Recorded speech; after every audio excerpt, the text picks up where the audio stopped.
Hey, my name is Thomas O'Hara. I'm the co-owner of Cooper & O'Hara. Today we're going to go through our creative process for shoots.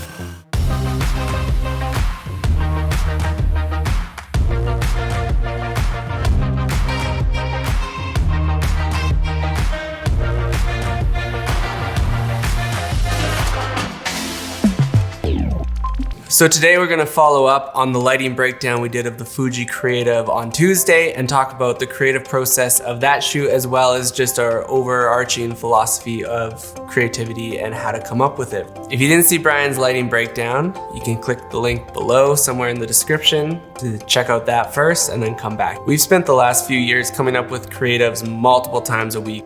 Some are dictated by environment, some are dictated by subject matter. Others, like this Fuji creative we did, is only limited by our creativity and what we can come up with. Here's how we plan out for shoots, and I hope that helps. Step one is music. Music is a great place to set that initial tone. You can find inspiration through the musicality, the words. Music helps determine the feel. As I'm scrolling through Spotify looking for music, I start phase 2 of the creative process, which is mood boards. It's important during the mood board process to not overthink things. If something even seems slightly interesting, put it in the board. You're just trying to develop a feel for what you're going for.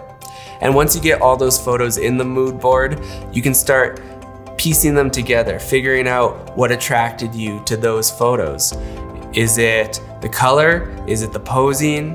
Is it some creative process they used? I like to kind of group in the images and see subconsciously what I was drawn to. Once I begin to wrap my head around what's inspiring me for a certain shoot, I can begin the next phase of the process. At this point, I recommend taking a break. I like to have 1 to 2 days to just sit with the ideas in my head. For me, this is the most crucial step in the creative process. During these 2 days, I like to get out for runs, for swims, for walks, but whatever I can do to stay active and let those ideas come to the forefront of my brain. The important part about coming up with an initial idea is to not get bogged down in the logistics. Think as big as you possibly can. I like to think of creative work as just compromise. You come up with the biggest idea you possibly can, and then you compromise your way all the way to the final product. And it's important not to think of these compromises as a negative. They're part of your story. They're part of the creative process. In the end, your project wouldn't look like your project without these limitations. Limitations help spark creativity. It only takes comparing a $100 million blockbuster to a $10 million movie to see how oftentimes unlimited resources lead to a less creative final product. So once you have your big idea, compromise your way all the way to your final product. Back to the Fuji creative now. So I knew I wanted paint on Amanda's face, which leads me to the next crucial step of creativity, collaboration. We have an amazing makeup artist friend named Amber, who is often on our sets, but sometimes all she gets to do is touch-ups. So I really wanted to allow her to be creative in this instance. I showed her a few examples from the mood board of ideas I had. I talked her through the paint concept, but then I let her do what she does best. As a creative, you have to know your limitations and trust the people around you. So collaborate and let other creatives do what they do best. The final principle we try to apply on every single shoot is actually from the National Geographic photographer Paul Nicklin. He uses a process that he calls the 20-60-20 rule. What's that? It means the first 20% of your shoot is used for the safe shot. The shot you know you can get, the shot that's not really pushing any boundaries, but is technically sound and usable.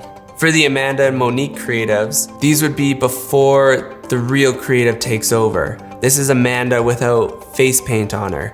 This is Monique before the sparklers.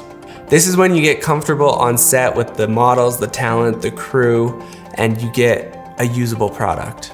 The middle 60% is where you do most of your work. This is where you push the creative further and you come up with something that's more unique to you, to your skill set. This is often where the mood boards and the styling comes into play. For Amanda, we added the face paint, And for Monique, the sparklers. The last 20% is where you push things beyond your comfort zone. For Amanda, I quickly grabbed a light bulb from there. Natural effect. For Monique, I started dragging the shutter. I went down to a 15th, a 10th of a second, and allowed the image to go out of focus, to not be as sharp, but create a mood, a feeling. The last 20% is where you push yourself as an artist and often come away with your best work. This usually turns into your portfolio work and the stuff you share. This Fuji Creative is a good example of allowing ourselves to go to that last 20% and get the shots that we're really proud of. Okay, so to wrap that all up, in summary, find the tone through music and mood boards. Take a day or two to let ideas form in the back of your head. Run, walk, swim, shower. Being active helps the process. Happily compromise your big ideas. Work with other creatives who bring their own ideas to the table. Allow other people to flourish. And apply the 20-60-20 principle to every shoot. And then just rinse, wash, repeat. Keep trying to get better with every shoot and keep trying to push your own creativity further and further. As the author Todd Henry likes to say, cover bands don't change the world.